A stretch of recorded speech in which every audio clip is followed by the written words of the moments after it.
You take your time. I'm just making sure everything is working the way it's supposed to. Alrighty. And, you know, all that sort of stuff. And everything is working the way it's supposed to. Yeah, your audience will see it in a moment. You are live. Apparently we're live. Woohoo! We Woohoo. are live. I've been using YouTube gaming a lot today to Yeah. see how that is. And Hmm. I like it a lot. Well, that's good. You know why I like it a lot? Why? Because it's so much easier to use. And I feel like maybe I should bring this camera a little closer. Zoom. So, I was totally thrown off. I texted you, obviously, and was thrown off about Yes. everything. I was like, what is going on, Ben? I don't understand. But Yeah. we'll talk about it. Yeah. We'll Well, talk. we will absolutely get into it, I am sure. Am I still in frame for you? Yeah. It's hard for me to turn and computer screens over there. So it's kind of like a pain. Oh, look at that. Look at how sexy I am.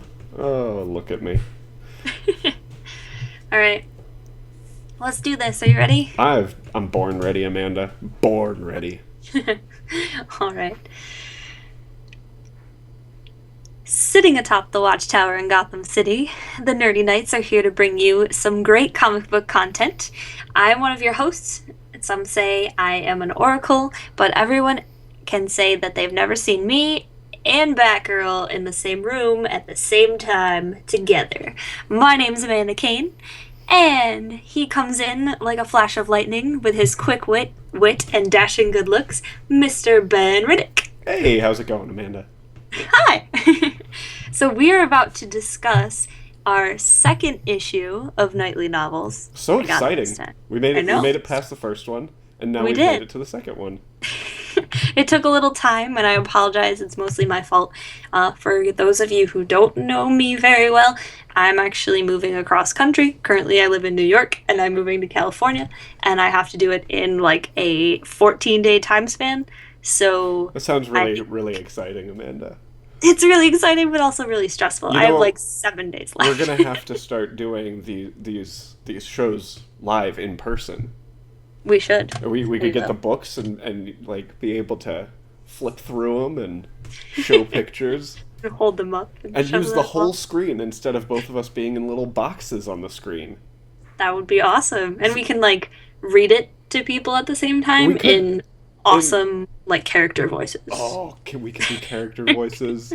We could like read our favorite pages Yeah. and be the character. Oh God, I'm so excited, Amanda. I feel like we'll also be wearing like Mr. Rogers sweaters and sitting aside a Oh my fireplace. gosh, could we need to do that? We should make Mr. Rogers sweaters. Oh my God, Amanda, you're a genius. And then when we become super famous and popular, people will send us their own hand knit sweaters, and we'll wear those on the show.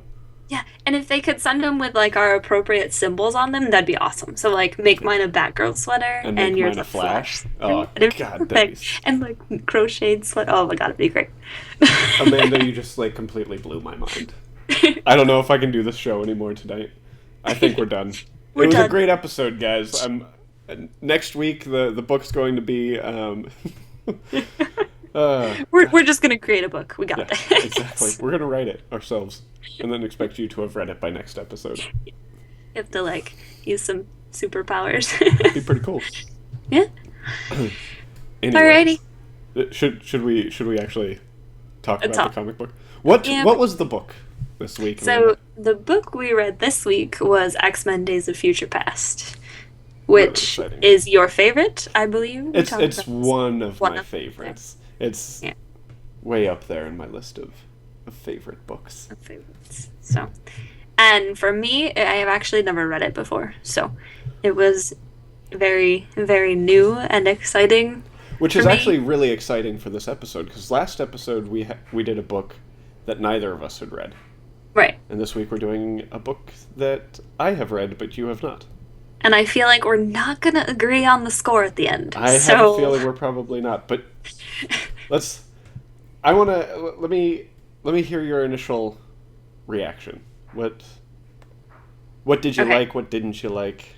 Well, how about you start with a book summary first? Okay, so X-Men: Days of Future Past. First off, the book picks up immediately after the Dark Phoenix saga.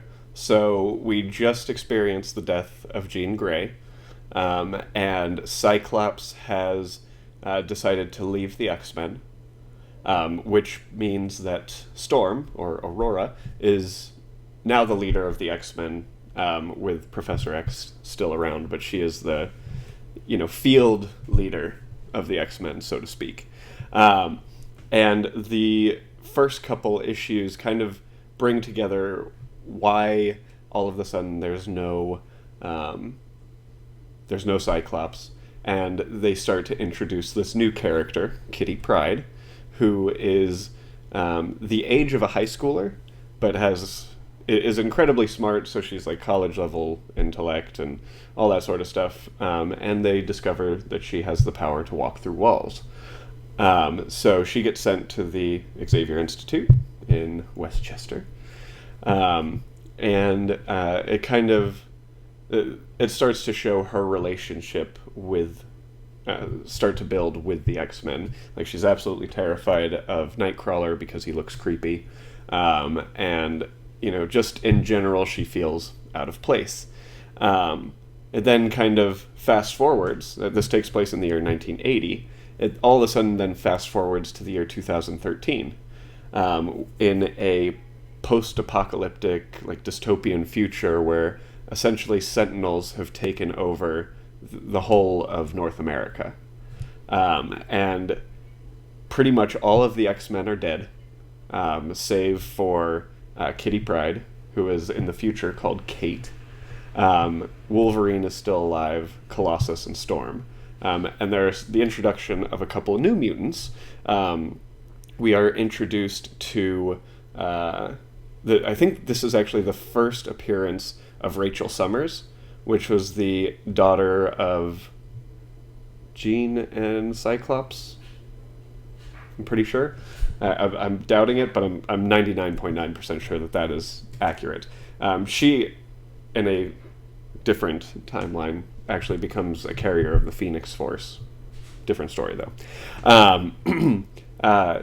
You discover that she is there, and all of the mutants that are alive are kind of kept in internment camps, very similar to like the World War II Japanese internment camps, or the what are those other things called? Concentration camps. And Sentinels are kind of using mutants as slaves to go do certain runs and projects and things like that. And the whole world is kind of on the brink of a nuclear holocaust because the rest of the world does not agree with what the Sentinels are doing, holding all these mutants prisoner, but the Sentinels have been programmed with this directive to kill all mutants, and anyone that stands in their way. So essentially, the X-Men of the future have about 24 hours to fix things. Otherwise, the Sentinels and the rest of the world are going to launch a bunch of nuclear bombs, and everything's just probably going to die, the world's going to end, yada, yada, yada, yada. So, Rachel Summers is the only telepath left because Charles Xavier is dead. She sends Kitty Pryde, or Kate Pryde, back to the past via, like, her soul. She sends her mind back to her own body, but the younger self. And her directive is to essentially stop this future from happening. And what starts the world on this course is the assassination of Senator Kelly, who, huge anti-mutant person. So essentially that's what sparks this entire war. And then they go into she goes into the past. They go essentially save him from the Mutant Brotherhood, who's attempting to assassinate him, and then she immediately gets thrown into the future. We don't see the new future, and Kitty Pryde has no recollection of what happened. So that's kind of the very quick summary on that book. Give me 1 second, Amanda. I left the door open. Oh. Sorry.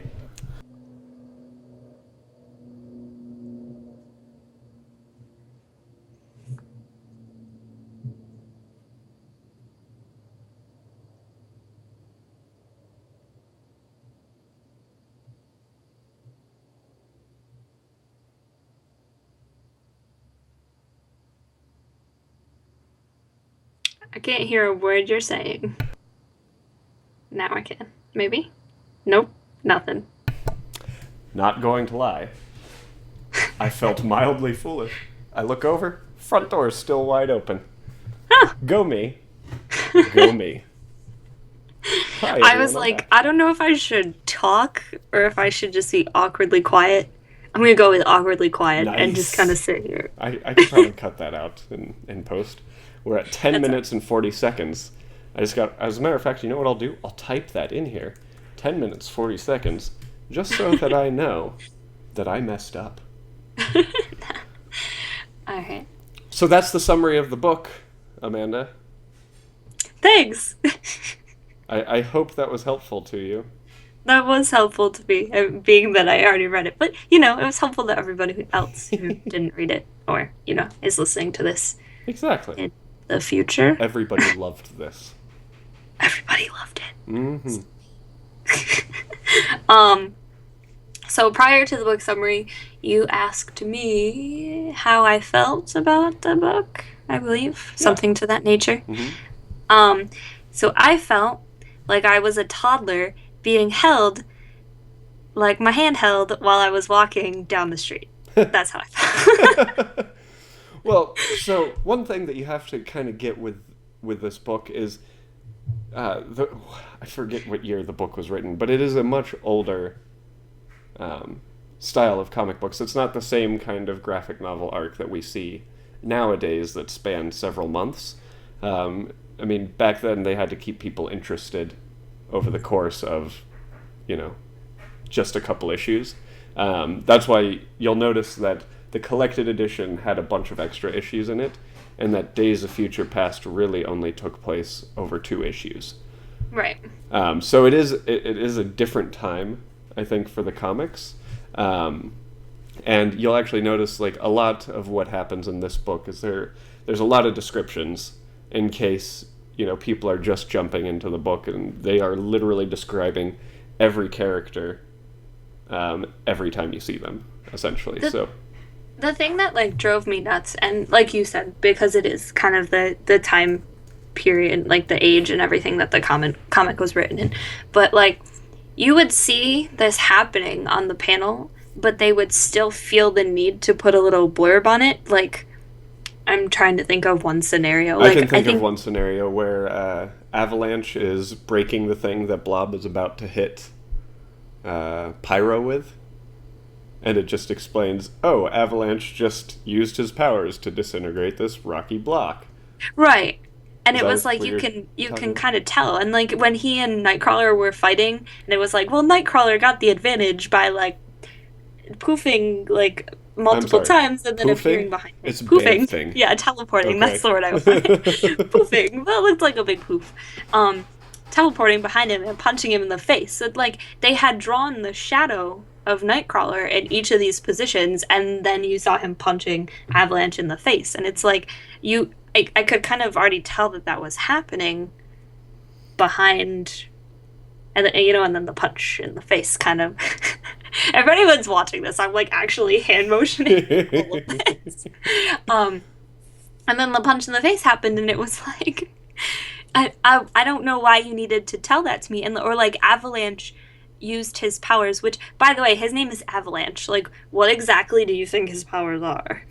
If they were like, Avalanche has the ability to control the Earth's, like they had to explain everything, like make earthquakes and all this stuff, and it's like there's a panel of him like grabbing the Earth and like throwing it like this. And kind of like what that parachute we used to do in in elementary school, not in high school. God, what high school did you go to? I want to go there. But it like so what I don't understand. Like his name is Avalanche. You see him yanking the ground up and like creating like basically like a landslide and an avalanche. Like, why do I need an explanation in terms of what he's doing? And I just thought, like you said before, obviously it's based upon like the age in which the comic was written, but I really felt like, like maybe I don't know. I felt like they have No, I get no it. confidence in their readers' intelligence during that I time. get it. I mean, think about who was reading comic books at that time, though. It wasn't adults as much. I feel like comic book readers nowadays are more adults than they are kids. So they're a lot more easily able to grasp these concepts. Um, Whereas I think now that then with them being kids, it was a better idea to kind of explain everything. But that's obviously it doesn't age as well as I remembered it. Um, so I do kind of agree. The book has some very nostalgic, it pulls at my nostalgia strings in my heart. So it still holds that place because growing up, one of the first cartoons I ever watched was the X-Men cartoon, which of course got me really interested in the X-Men comics. And Right. this was one of the first X-Men comics that I read. Came out in '81, by the way. And I loved it at the time, and I just had very, very fond memories of it.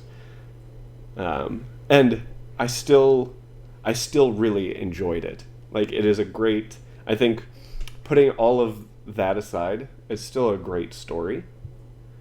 And it's a very interesting way to introduce the new character of Kitty Pryde. Yeah. Essentially, we're seeing brand new character Kitty Pryde, and they're showing us fully developed character Kitty Pryde at the same time. Right. So I think it's very interesting that they did that, and I think it was a cool way to introduce the new character. Unlike how they introduced Wolverine, where you just knew nothing about him at all. This is Wolverine. Yay. And then you don't even find out until this comic. Oh, his name's Logan, by the way. Yeah. By the way, he's got a real name. Yeah, it's not just Wolverine. Um, and I think the other problem that I had with it, I guess, was everything was a thought. Like, I felt like there was less conversation and more thought bubbles. And I wanted it to be the opposite. Like, just there's like one where Storm did a whole like in-head monologue and then was like, "Go do this." Yeah. And it's just like they didn't hear you. Like, I don't understand. Yeah. I heard you. But I think that was like the only other thing that I was just kind of like, can this have a little more di if you're gonna put all this word usage in here, can you make it more dialogue and less And thinking less thought. and yeah, less thought that doesn't necessarily piece together and less like explaining everything to me as we go. I feel like a lot of, again, the earlier comics were like that, though. Like, when you read the first, like, I want to say, like, 100 issues of Spider-Man, Amazing Spider-Man, which, just so everyone knows, I have read every single issue of Amazing Spider-Man from beginning to present. So, kind of an expert on Spider-Man. The first 100 or so issues of that, there's a lot of thought bubbles too. So I'm wondering, maybe it has to do with the time again, or I do believe Chris Claremont also did a run of Spider-Man early on, so I Yeah. might be thinking of that. Maybe it was because his. as a writer, he might be one that is more prone to thought bubbles. I guess, I mean, realistically, like our head is constantly thinking and producing thoughts, so hopefully, anyway. So Hopefully, maybe. so it's I mean, I guess like it makes sense because you're always thinking and you're always having these like dialogues and these conversations in your head. So I guess in that sense it makes perfect sense, sort of. Um, In that sense, it makes sense. yeah, in that sense it makes sense. Sense, But sense, sense. I don't know, for a reader, I feel like it's less appealing to have them constantly thinking these things instead of saying these things and then doing these things. I get It it. was more, I'm thinking about all this stuff. Absolutely. I'm not doing it. I gotcha. I'm picking up what you're throwing down, Amanda. That's good. Well, we just had a whole conversation to each other in our heads. In our heads. Exactly. Sorry, I don't quite know how to insert the thought bubbles into the stream yet, but I'll I feel let you like I know. should make one and like It help. was it was really exciting. It was riveting thought conversation. Yeah, it was got it. Um, so what did you think of the characters though? I really liked. I guess I really liked some of them and didn't really like others. Obviously, like it was geared towards Kitty and like the Hmm. introduction of Kitty and the development of Kitty, and I enjoyed that aspect of it quite a bit. Hmm. Just watching her like at a mature stage. So let me start over. When I bought this on the Kindle, Oh, you which got a digital book? I know, but I was going to my cousin's wedding and I didn't want to carry extra stuff. I was bringing my iPad Did you at anyways. least use our Amazon affiliate link? No, you didn't, did you? I'll have to do it next time if I do it. um, so anyway, my bad. It's all good. This episode brought to you by Amazon. I Anyways, still bought it on Amazon. Those were good. So I skipped. Obviously, I texted you and I was like, "What is going on?" Because yeah, I I was. got that text message. First off, let me tell you how much I was a little freaked out. I got that text message today. I was like, oh, she hasn't read it yet. Shit. I like fly through those though. Like Gotcha. it just takes me like if I got 2 hours of time to sit down and just read them, then that's all I need. That way too, it's fresh in my head right now anyway. So, Absolutely. I, um, I did my quick run through right before we started the show. see, Yeah. but you've already read it before. Yeah, So. I've read it before. But so I texted you, and I'm just like, I'm really confused. Like, why do I care about Cyclops? Because A, I don't ever. Like, I've never no, cared no about one ever cares Cyclops. about Cyclops. Until he Um, murders Charles Xavier, no one cares about Cyclops. sorry, Scott Summers, Yeah. but I'm not sorry. He's not a very interesting character, that's why. No. So I kind of skipped like the first issue.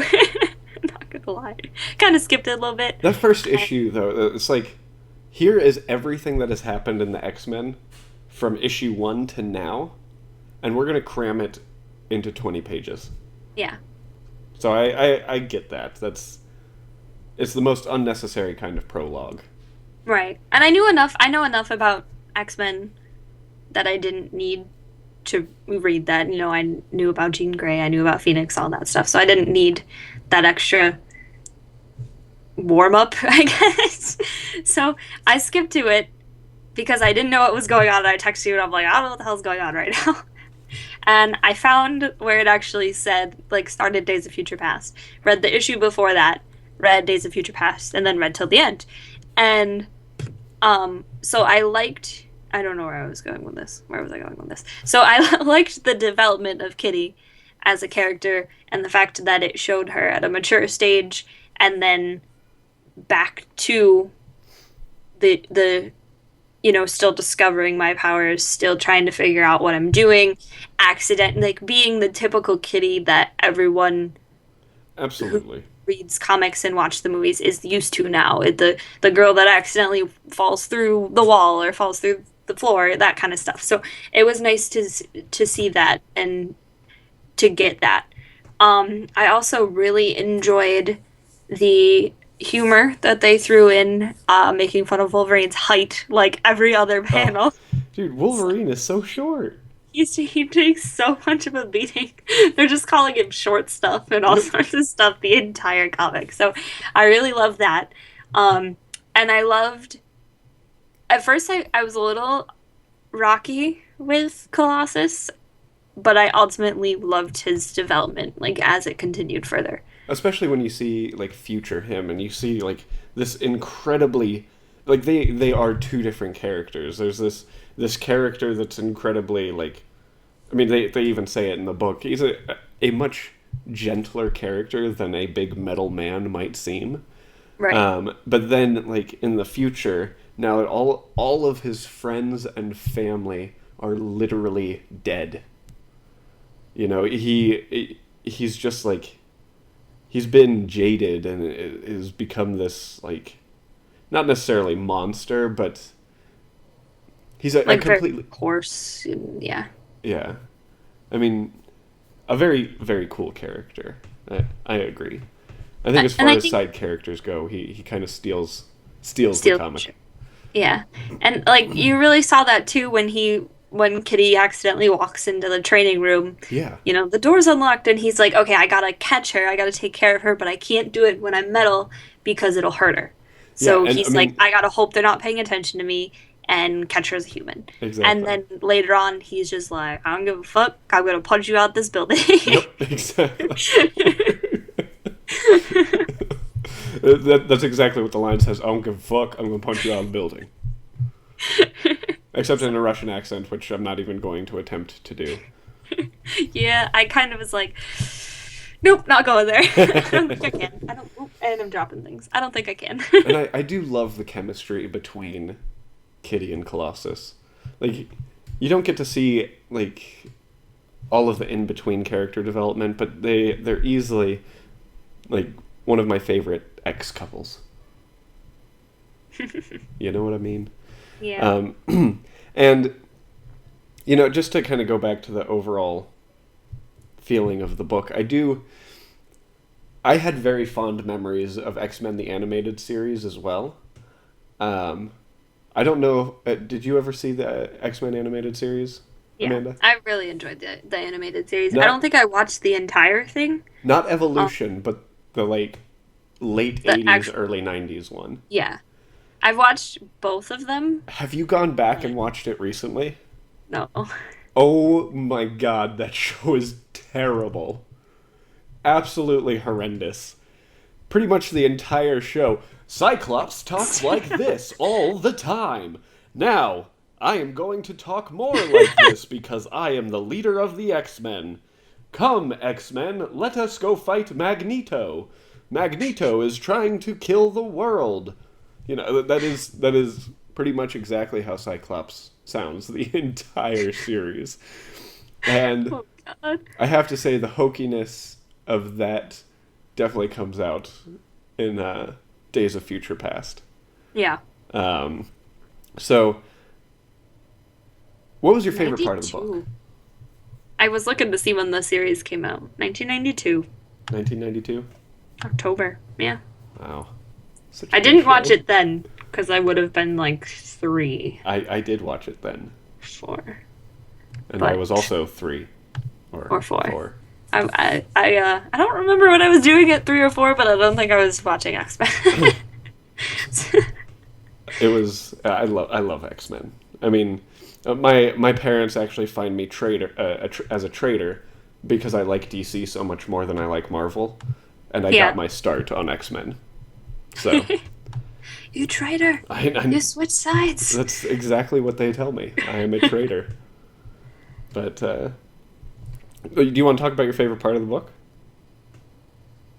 Did you have a favorite part of the book? Or were you just reading it saying, God, when is this going to end?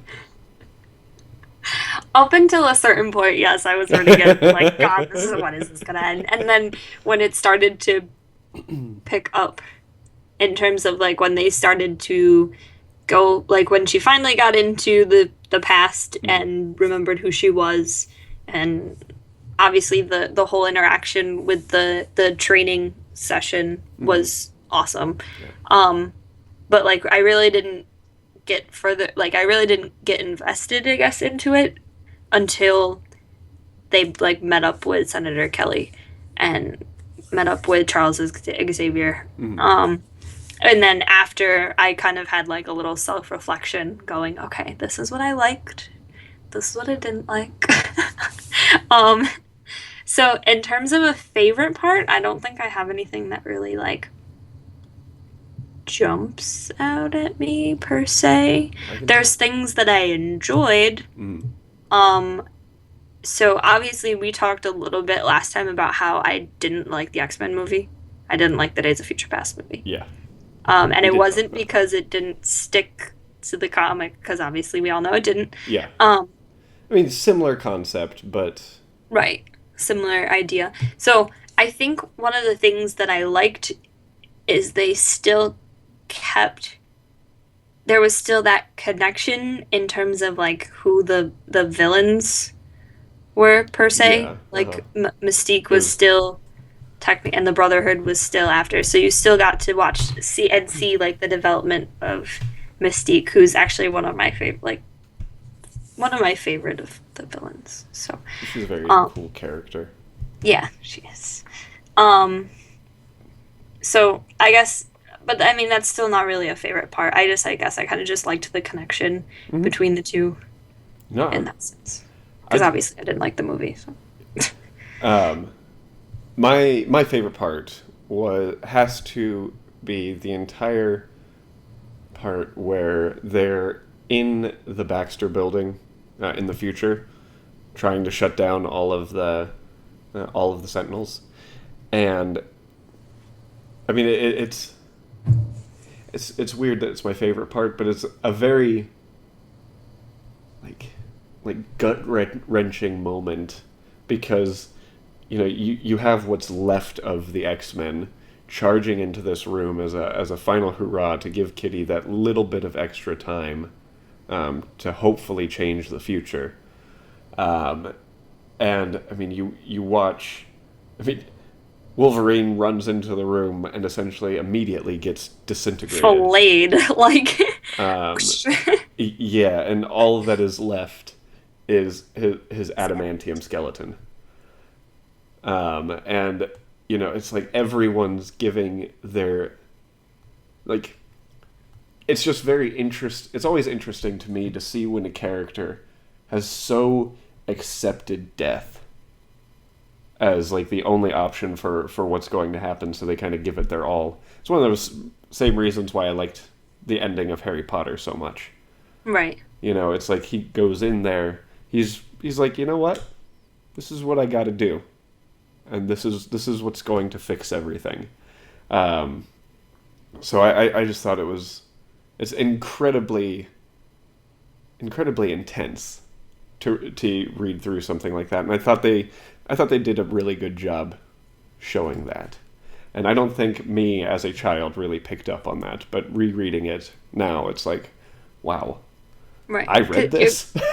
Yeah, because they're basically like putting their complete and total faith into the fact that Kitty's gonna, if they do this and they face death, Kitty's gonna be able to fix it because they're giving her an extra 5 minutes of time or Yeah, whatever.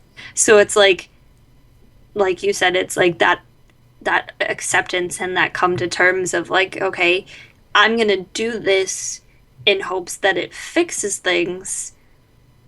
but Otherwise, I'm just dead. yeah, Like, but I have absolutely no way of knowing for sure. right.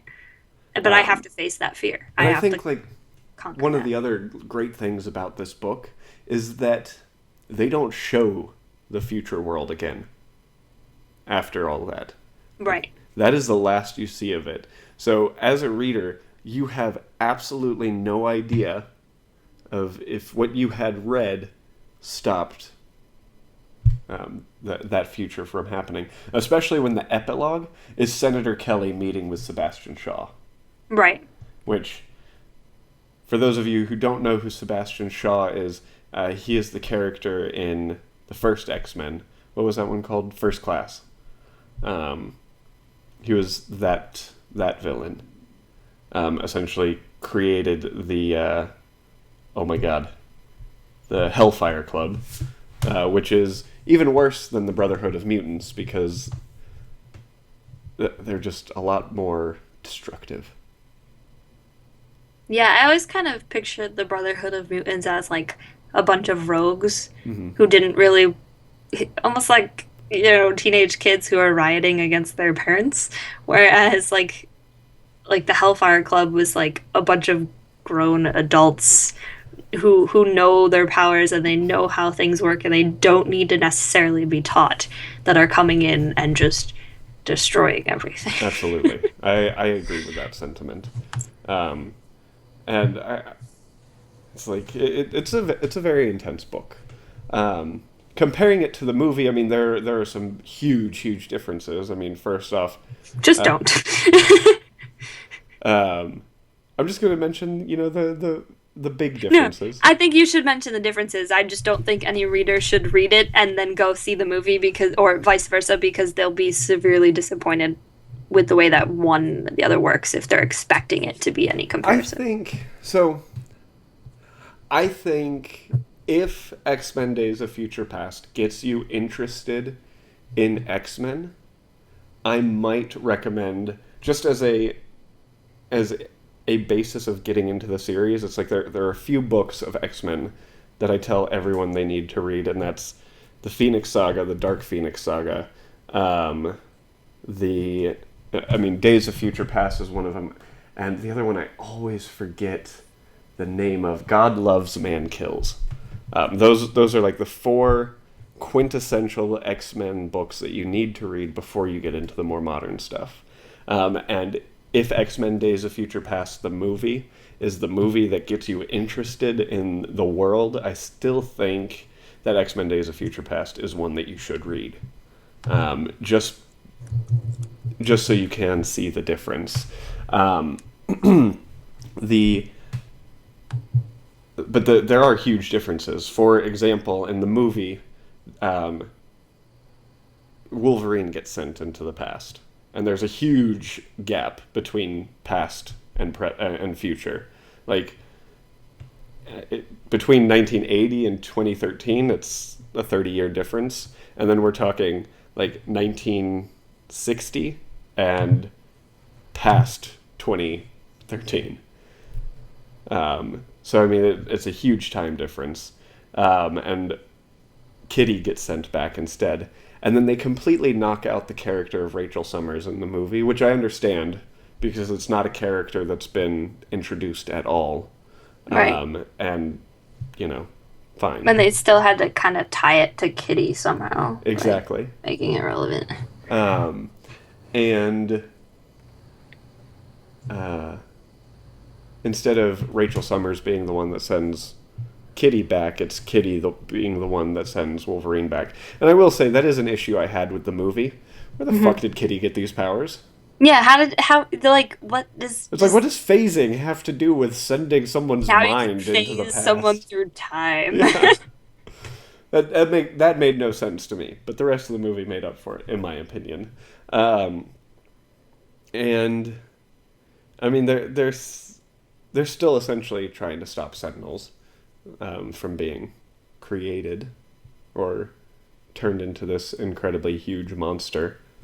But there's no Brotherhood of Mutants in Days of Future Past, the movie. It's just Mystique. So those are really the main differences. Which did you like better, Amanda? The comic. Really? Hmm.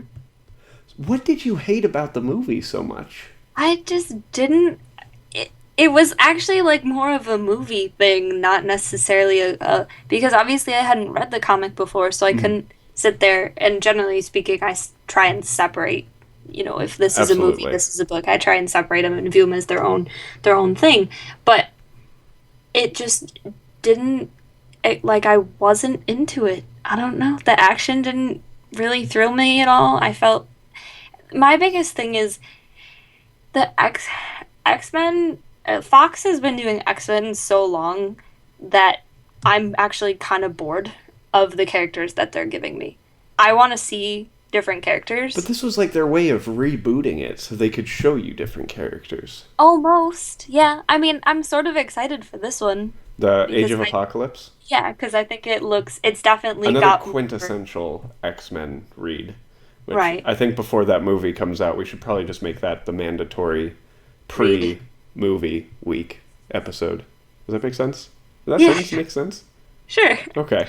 We could read it, do the podcast, and then go see the midnight showing Exactly. That because we'll works be for in the me. same time zone and Oh it'll my work. God, Amanda.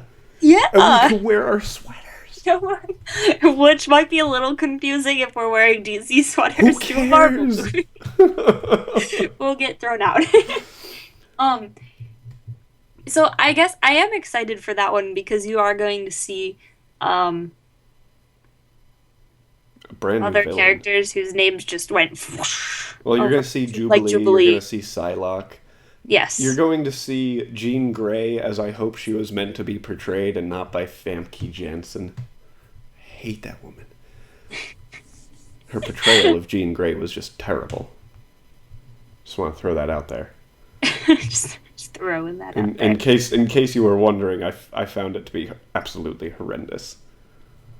I enjoyed Cyclops' character more in the movies than Jean Grey's. Which is saying a lot. Because you don't just like Cyclops. You don't just willingly like Cyclops. Um, But I guess so. I'm excited to see more characters, and I'm ready for it to not be a Wolverine movie. Like I realize Wolverine has his own movies, but every movie is centered around Wolverine, and I understand. Like, okay, yeah, Hugh Jackman, gorgeous, we got it. He looks nice. It's great. he He wasn't looks in good first on class screen. except for like 10 seconds. This is true. This is true. And I love Magneto, and I love Charles Xavier. So both as oh my god, Ian McKellen and Patrick Patrick Stewart? Stewart. You mean Sir Ian McKellen and Sir Patrick Stewart? Sir Patrick They Stewart. have been knighted.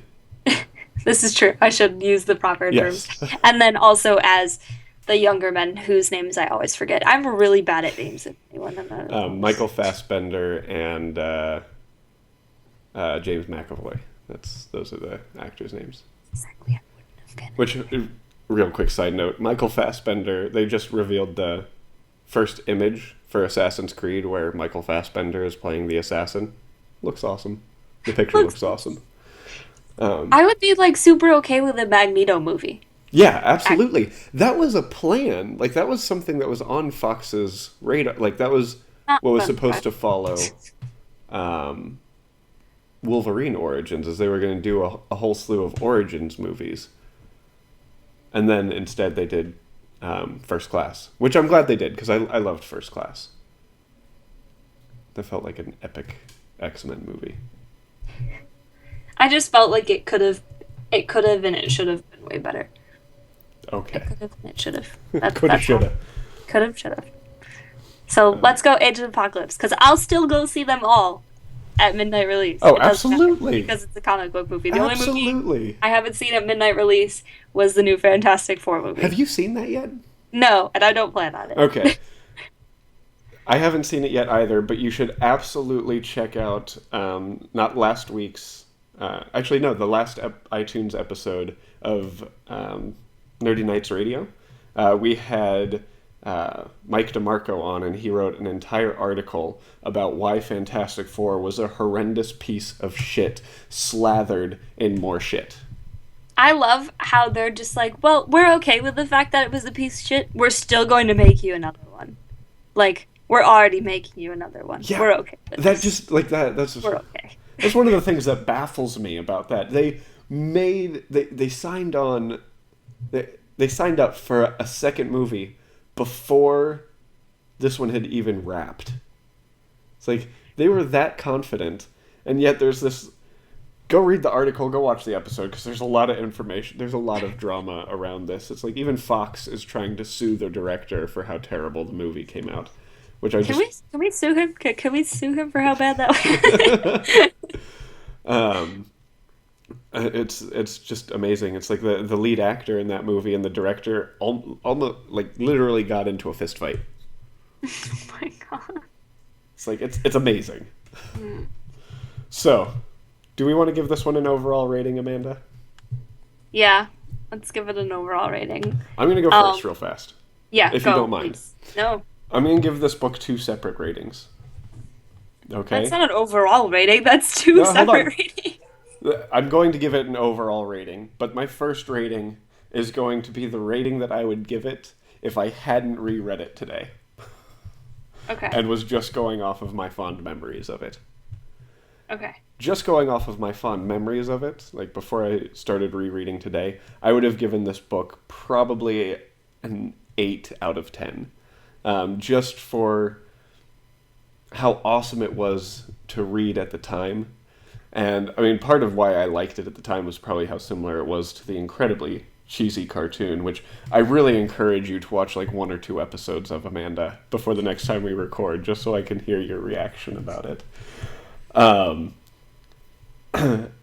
But having reread it, and comparing it to all of the other X-Men books that I have read, I think I would probably give this book... I really don't want to give it a 5 out of 10, but I think that's where I'm going to sit it. Like, it's still in my...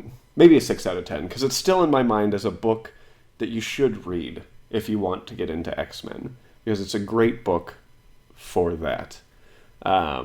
Even if it's just the 2 issues, Days of Future Past, Part 1 and 2. But there are also many great X-Men novels out there that I would also highly recommend, possibly even higher than this one, but now I feel I need to go back and reread some of the older ones to make sure Before that... I recommend them. Yeah. But I think 6 out of 10. Okay, so what's your overall rating? No, Because that is my overall rating. 6 out of 10. That's not... Oh, overall is 6 out of 10. Yeah. Okay. Okay. So I guess we're not too terribly far off, because I expected you to be like, this book gets a 9 out of 10. 10 out of 10! Go. Like, it's... No, I don't think I could ever see you picking 10 out of 10, Ben. Okay. I just don't... I don't think... You're too... There's too much critical in there. There's too much critical thinking in there to ever just be like, yeah, 10. Perfect in every way. So... but I expect you to be like, 9 out of 10. Let's go. We're done. End the episode. The end. And I was about to come in and be like, no, I gotta give this like a 5. And that's where I'm gonna put it. It's a 5 out of 10. The reason I'm putting it there is, let's see, pros would be, I loved the development of Kitty. Mm-hmm. So I would have to say for the main character-wise, their character development was really good. And I also enjoyed the humor. Yeah. Obviously, my cons were like way too much unnecessary blurbage. But again, we do have to consider that's part of the time frame. Yeah. And there was another thing that I had that was a con and I just forgot it. But anyway, 5 out of 10 from me. I also think, like, I kind of wish it were longer. Like, I feel a little like... more developed or something. Yeah. Like, I wouldn't have minded seeing more of the future, and I wouldn't have minded seeing more build-up to the end. But again, it's unfortunate that the time period kind of does not allow for that, because everything kind of had to be done in a one-shot issue. Whenever they did big story arcs like that, there was sometimes a drop-off, and I understand that. Right. But, yeah. I won't fight you too much on that 5 out of 10. Like I said, if I hadn't reread it for this, which I'm always going to do, even if I've read a comic, I'm always going to reread it for this show. I think I would probably have fought you more on that, but, you know, it doesn't hold up to the times as much as I would have liked it to.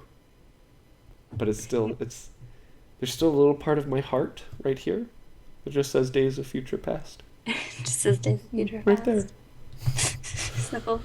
What would you think, just out of curiosity, being that you loved it then, if someone were to remaster it, I guess, in a way, and change it so that it's a little bit more up to date? I'd rather see something new. Like that is 9 times out of 10 that is going to be my answer to those kinds of questions, is don't don't go remaking the past. Just stick God, I with the really new wanted thing. to say don't go chasing waterfalls. Don't go chasing waterfalls either, because I don't know how the rest of the song goes. Um, but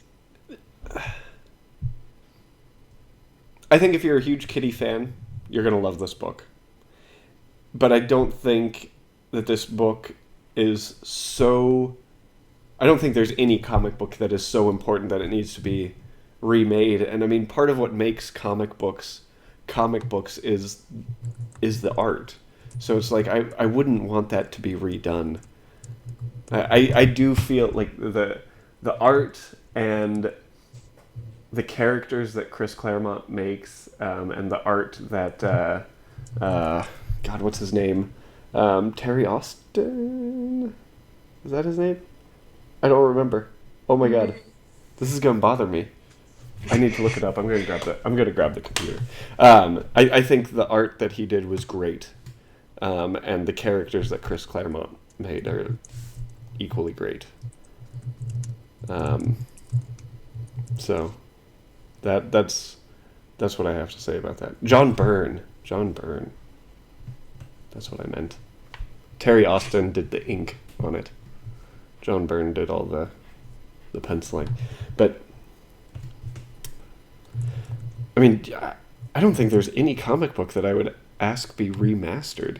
Is there any comic book you would say should be remastered, Amanda? No. Okay. So, that's my thought on that. Do you have anything else you want to say about it, or should we pick next week's comic? I think we should pick next week's comic. All right, then let's do this. Like I said, this week's episode is brought to you by Amazon. So Amazon's Echo is going to pick our next comic. Alexa, pick a number between 1 and 81. Your random number between 1 and 81 is 45. 45, Amanda. I think this is one you picked because I don't recognize the name at all. Okay. The book is just called Lost at Sea. Okay. So that should be what you read this next week. And for those of you who don't know what Lost at Sea is, it's actually written by Brian Lee O'Malley, the guy that wrote Scott Pilgrim.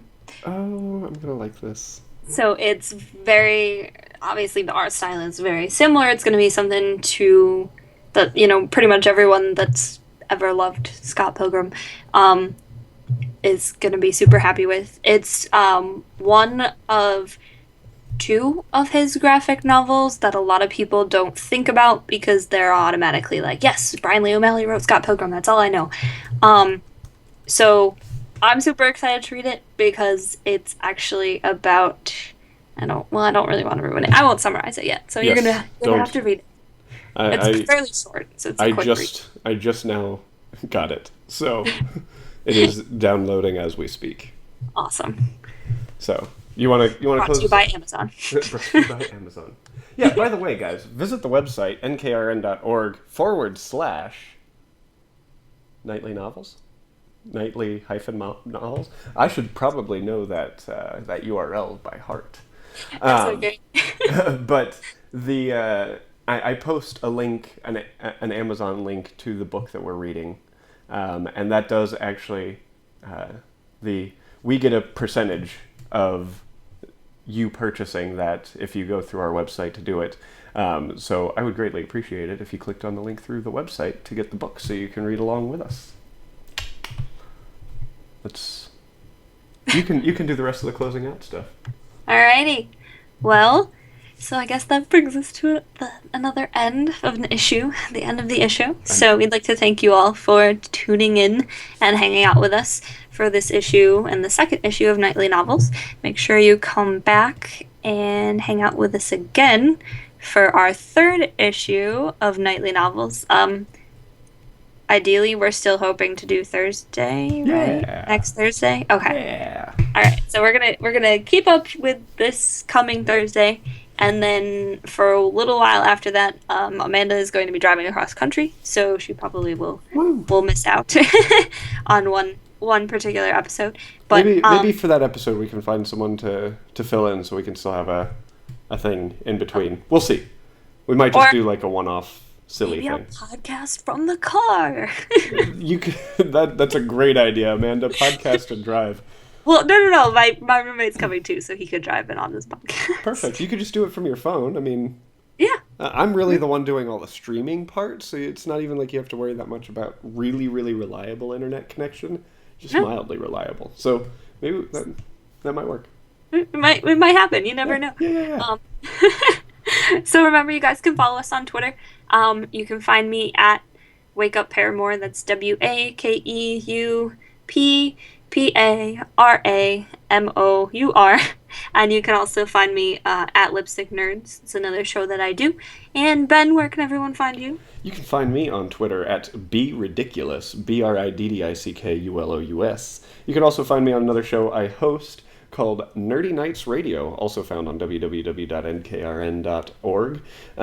We are on YouTube now. If you go to youtube.com/NKR Productions, you'll be able to find all of our shows, which are really fantastic.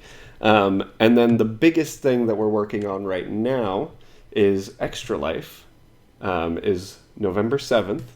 If you are in the Bay Area, we actually have a live venue to do the 24-hour stream, so we'd love it, absolutely love it, if you came to hang out with us at D20 Games in Alameda, California.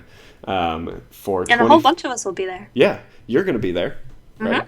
I'm going to be there.